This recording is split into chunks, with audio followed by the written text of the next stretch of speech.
Alors vous dites que Marie est montée au ciel avec son corps. Or la Bible ne parle pas de ça. Parlez-nous de l'Assomption. Alors, la Bible ne parle pas de ça. Mais comme je viens de dire, qu'il n'y a pas que la Bible. Dans l'Église, il y a la tradition. Il y a des événements qui ont eu lieu, qui ne sont pas totalement écrits dans l'Évangile. Je vous donne par exemple 2 textes qui vous le montrent. C'est Luc chapitre 1.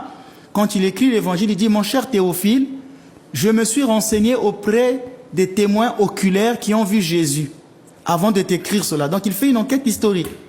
Mais est-ce que tout pouvait être écrit? Il y a beaucoup de gens qui ont dû dire beaucoup de choses à Luc sur la vie de Jésus. Au point que Jean dit que si on devait tout écrire, il n'y aurait pas eu de place.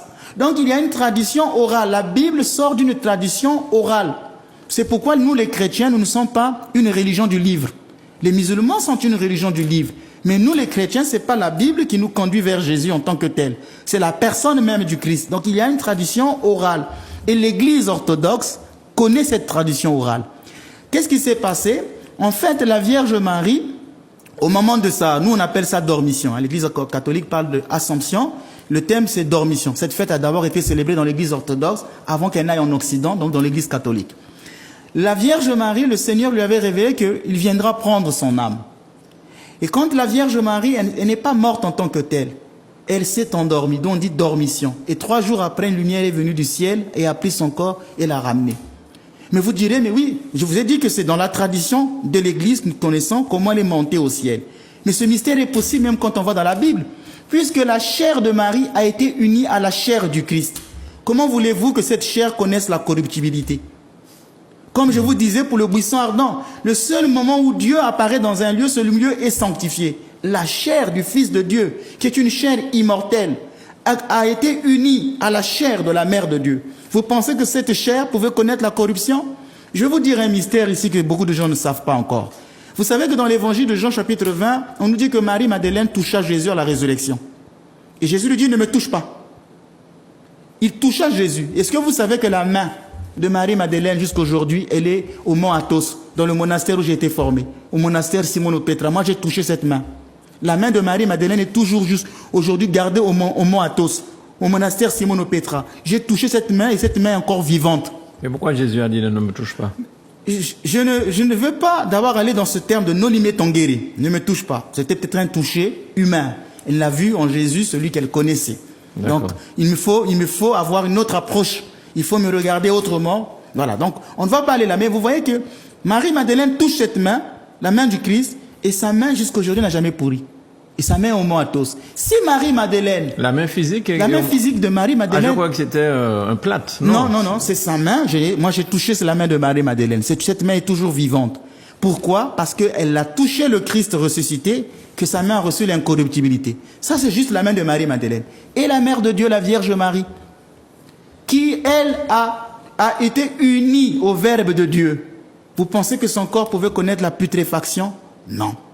Donc nous savons que Marie, après le Christ, c'est la première ressuscitée. Elle est au terme du chemin. Et nous sommes sur la route qui y mène. Nous aussi, nous connaîtrons la résurrection. Mais Marie est déjà là. Elle est au terme du chemin et nous sommes sur la route qui y mène. Bien. Vous avez dit lors d'une émission que les orthodoxes prient beaucoup la Vierge Marie. Parlez-nous un petit peu de cet amour des orthodoxes pour la Vierge Marie. Bien, donc c'est comme je disais, quand on aime le Christ, on doit aimer sa maman, qui est notre mère. Et dans la tradition de l'Église orthodoxe, toutes les prières, on fait toujours mention à la Vierge. Quand par exemple on dit la liturgie, la messe, à chaque litanie, le prêtre demande au peuple, invoquant Notre-Dame, la toute sainte, immaculée, bénie par-dessus tout, glorieuse et souveraine, la Mère de Dieu, et toujours Vierge Marie. Et le peuple répond, très sainte Mère de Dieu, sauve-nous, ou très sainte Mère de Dieu, intercède pour nous. Et après, le prêtre va dire une prière. Après, il va faire d'autres prières. Par exemple, après la consécration du pain et du vin qui deviennent le corps et le sang du Christ, le prêtre prend dans son soir et dit, en premier lieu, faisons mémoire de la Mère de Dieu, la Vierge Marie. Le peuple chante, toi plus vénérable que les chérubins et plus glorieuse que les séraphins. Marie est plus glorieuse que les séraphins. Elle est plus vénérable que les chérubins. Et ça rend jaloux les anges. Parce qu'ils se disent, mais comment une créature peut être plus grande que nous? Pourquoi? Par nature, les anges dépassent Marie. Par nature. Mais par grâce, Marie dépasse les anges parce que ce ne sont pas les anges qui ont enfanté Dieu.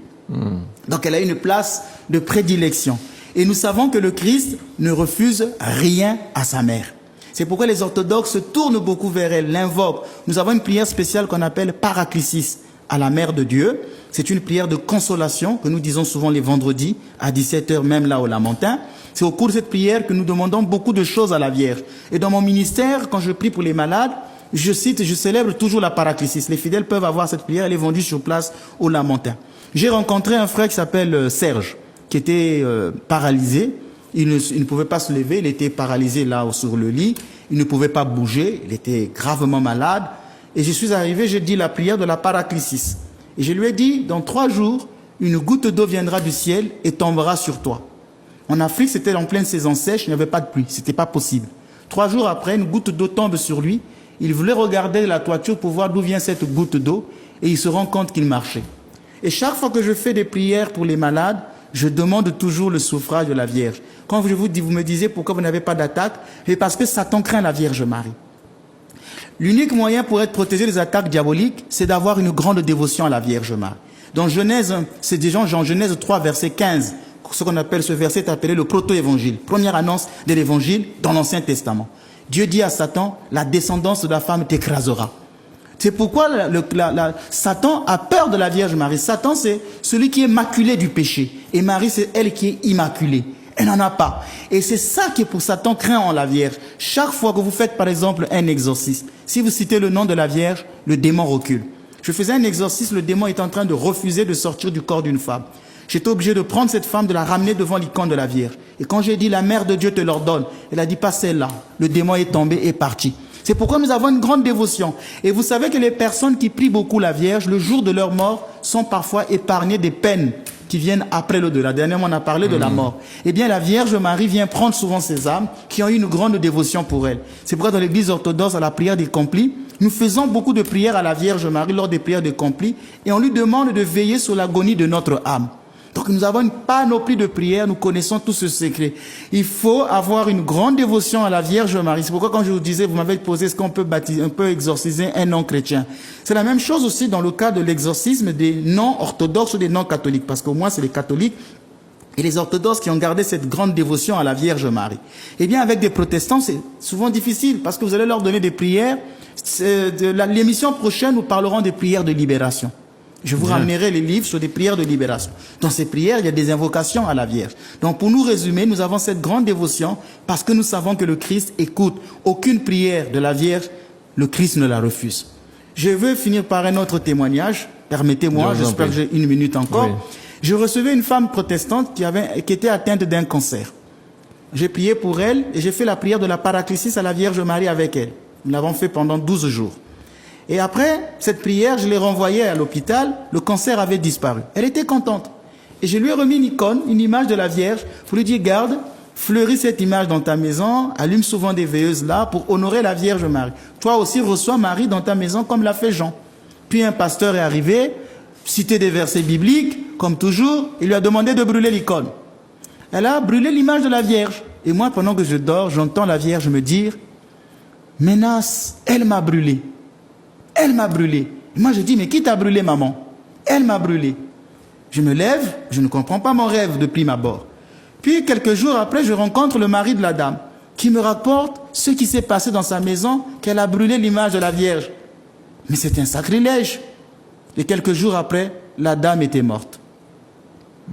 Les personnes qui s'en prennent à la Vierge Marie s'attirent les foudres du Christ. C'est comme ici en Martinique, les gens commençaient à casser des statues. Par exemple, j'ai vu une statue, une croix de Jésus qui a été profanée ici. Je ne veux pas dire qu'il faut casser Joseph et ne pas casser Joséphine. Ou dire casser Joséphine, ne cassez pas Joseph. Mais je voudrais inviter les habitants de cette île de respecter ces objets sacrés. C'est de la valeur devant Dieu. Il ne faut pas brûler les icônes de la Vierge. Il ne faut pas jeter les chapelets. Il ne faut pas les profaner. Quand on fait du mal à la Vierge, la punition divine arrive parce que le Christ écoute toujours les prières de la Vierge Marie. Père Ménard, c'est vraiment... on a envie de vous entendre encore pendant longtemps. Beaucoup de gens me l'ont dit, que quand ils suivent les émissions, ils veulent toujours suivre et suivre. Voilà. Et je suis moi-même là à écouter, à apprendre beaucoup de choses aussi avec vous. Donc là, malheureusement, le temps est pas entier terminé.